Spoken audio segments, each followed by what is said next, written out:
1 வருட காலம் கழித்து நானும் எங்கள் அண்ணனும் வந்து திருச்செந்தூர் போனோம்.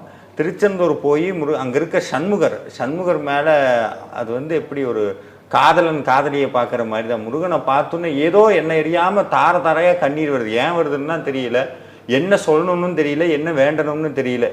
அவரை பார்த்ததில் அவ்வளோ ஒரு சந்தோஷம். இன்னொன்று என்னென்னா, நாங்கள் வரிசையில் போய்கிட்டு இருக்கோம். அங்கே இருக்க அர்ச்சகரை என்ன பண்ணுறாங்கன்னா, உங்களுக்கு தான் தெரியுமே, திருப்பதிமே ஜருகண்டின்னு தள்ளி விடுவாங்க. கூட்டம் அப்பேற்பட்ட கூட்டம்.